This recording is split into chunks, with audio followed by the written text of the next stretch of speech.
PPTSD tuloy ako dahil sa'yo. Kukolautin ko kayong dalawa. Ano yung mas nakakabaliw para sa'yo? Yung mixed signals ba o yung consistent na lambing? Oo. Depende sa meaning na nakakabaliw. Pag nakakabaliw sa kilig, gusto ko yung mixed lambing, yung lambing syempre. Pero yung mixed signals, nakakabaliw siya in sense of, syempre, ang gulo niya, di ba? So, ano ba talaga ang gusto niya iparating sa'yo? So, ayun, ganun. Actually, parehas nakakabaliw siya na magkaibang baliw yun. Yung puro mixed signal, syempre, yun yung mas nakakabaliw, di ba? Kasi hindi mo maisip kung anong gustong paratingin. Para sa akin, mixed signals. You don't know which is which. It's like playing Russian roulette. Or hindi mo alam if it's genuine or not. Mixed signal. Kasi ang hirap manghula eh. We need the right signal para makakilos tayo at magawa natin yung gusto natin. At makapag-decide tayo. So we need the right signal. Generally mixed signals, because how the hell am I supposed to understand a single thing? Like, what do you mean? Get on the point! Generally, just mixed signals is the worst for me. Mix. Kasi parang hindi mo alam if type ka niya ba o hindi. So parang mababaliw ka from that. Kasi sa lambing, mababaliw ka kasi may assurance na doon na wow, ang sarap sa feeling na crazy in love. But this one, you're bleeding in love. Kasi nakakalito. Hindi mo sure kung mahal ka ba o hindi. Alam mo yan? Ayun. I think mixed signals kasi you don't know kung saan ka magka-trend. If you're overthinking it or what. Kasi masama mag-a-assume eh. Yeah, baka mixed signals. Grabe naman yun. Siyempre yung sa latter ako, siyempre.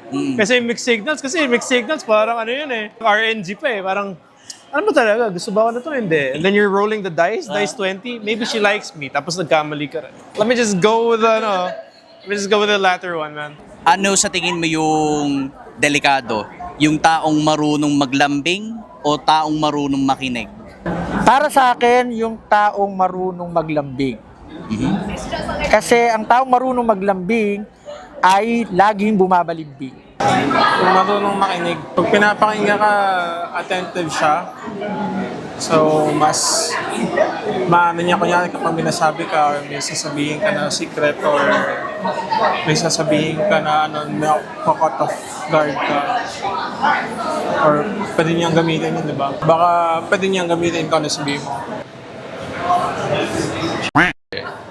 Yung marunong malambing. That sometimes I'd be so scared because like, what am I supposed to do?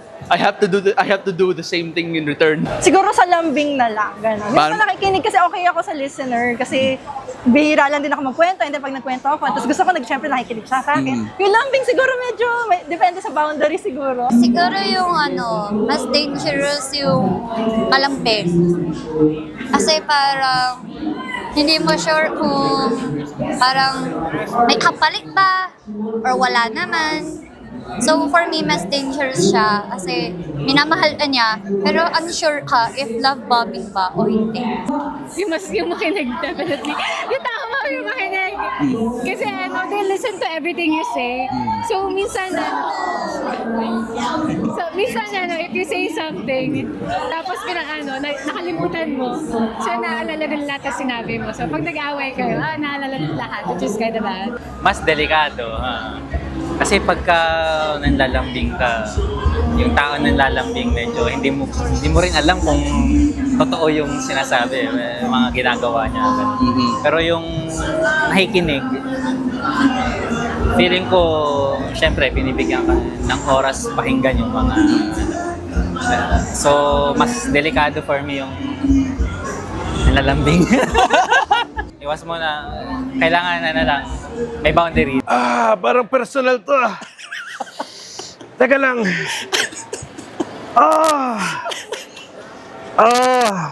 Joke lang. That's a good one. Mas delikado yung yung marunong makinig kasi pag nakinig yan, alalahanan niya forever. So whether it's a good thing or bad thing that you shared with her with that special someone, and then bad things happen between the two of you, or she was gonna use it as a weapon against you. Pang blackmail yun, no? Oh yeah. Alam mo ba tong guy na to? Like, he likes Genshin Impact pala, imbes na buwa. Ano yung mas malala for you? Dry replies o sobrang lambing tapos biglang naging cold?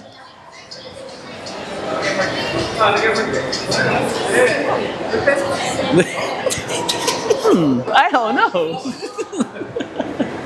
I can't answer that. I can't think. My brain exploded. Honestly, it's the first option, which is the Dry replies. Yeah, dry Gotcha, replies. gotcha. Hello! Yung consistent yung lambing tapos biglang cold, go-ghost ka, ganon. Wag na. Red flag for me. X. Yes. Hirap naman ng mga tanong na ano, dry replies kasi boring. Yung latter, yung pangalawa, parang ka na Pavlov. Na-train ka na na sasagot siya sa'yo, tapos bilang mawawala yung sagot o yung parang treat. So parang yun, mas mabubuhan ka doon. Sa dry reply kasi parang makikita mo naman doon na parang hindi ka naman, makikita mo naman doon na hindi interesado sa'yo yung tao. Mas malala yung second one. Aba, I mean, if consistent na dry reply, okay na yun. Kasi parang, okay, yun yung siya ma-reply. Alam ko na sa susunod na yun yung reply niya. Pero ito yung, ang lala yung reply sa'yo na mahaba, bilang wala nang reply, parang amats nito. Ayun. Yun yung mas delicate. The second one. Sobrang lambing, tapos biglang nagiging cold. Because that's a sign of inconsistency. Parang sa umpisa lang ganado, then after doon, biglang magiging cold. Parang nagiging mixed signals Yes, din, no? oo, parang mixed signal na rin. Grabe, no? Grabe ka naman. Grabe ka naman. Let me give me that thing. This is me in honor of all of my exes na lahat nag-dry reply sa akin. F***ing hell, man. Ang hirap naman na tanong yun. Kasi pareho ko naranasan yun. Isipin mo na lang ano yung mas malala sa dalawa. God. Pick your poison. Pick your poison. It's either I eat one laced with arsenic or one that's like boiled with anthrax. Let me just go with a cold. Let me just go with a cold one. I'd rather just go with the cold replies, man. Just tell me okay. Just tell me K. Just tell me bye. Wag lang yung sobrang lamig na the next day galit ka na sa akin. Ano yung tanong na ayaw mong marinig kapag marupok ka? Sure ba saan niya? Yun. Yun yung ayokong tanong. Sure ba saan niya? Bilang, mali ba ako? Ayun. Yun yung, maybe it's simple. It's a simple question, but it's really, nakabaliw. Kapag gusto mong makipagbalikan, gano'n. Parang mag-ex lang. Oo. Oo. Siyempre kung marupok ako, tapos yung ex ko gusto makipagbalikan sa akin, GG ako nun, di ba? Talo na kaagad. Talo ako nun.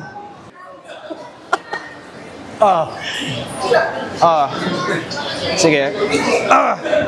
Ano kung ayaw ko marinig? Pag ako marupok? For example, kapag marupok ka, tapos tinanong ka, sure ka na ba sa kanya?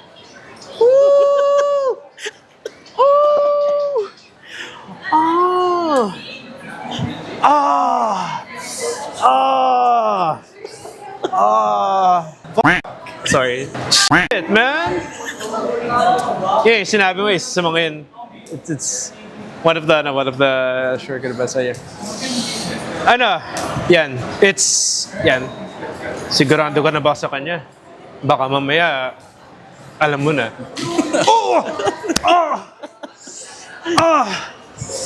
Right in the feel sick. Sakit! Grabe! Get the fuck out! Ayo!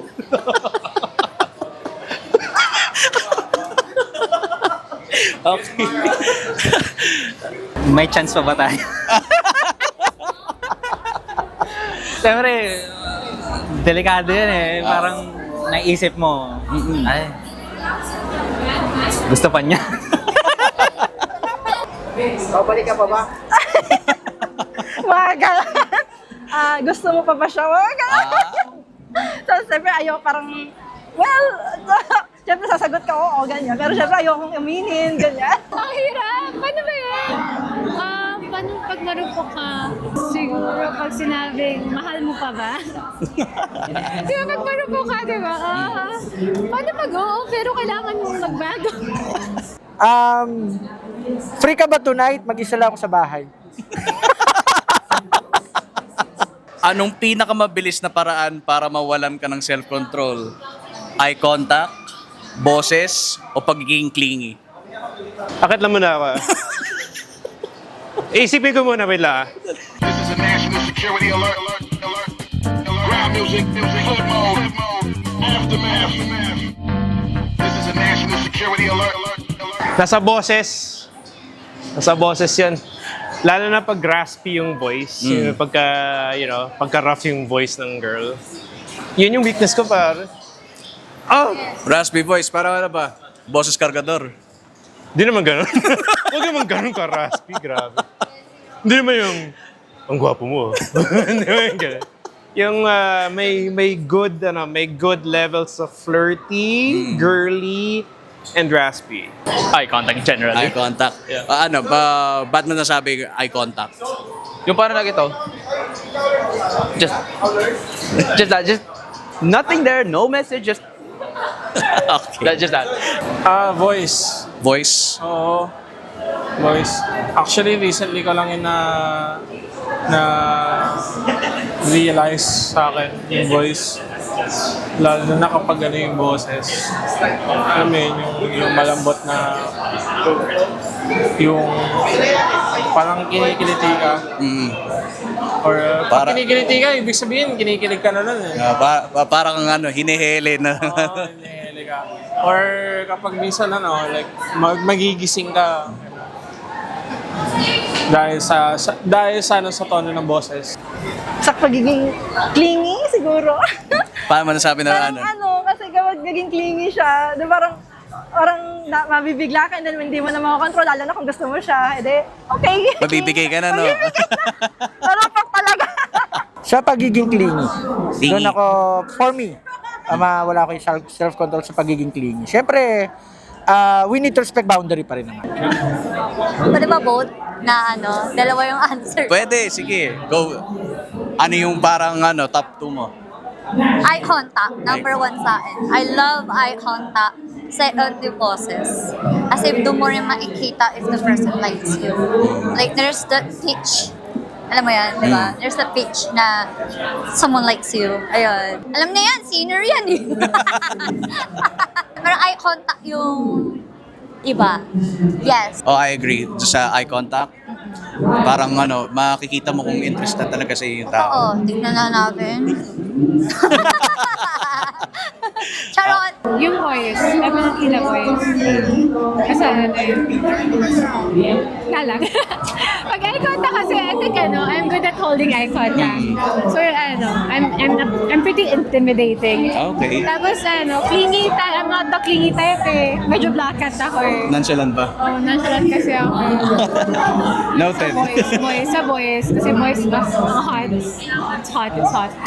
So kapag kinanta kita mawawala na tanda. Oh no! Delikado yan!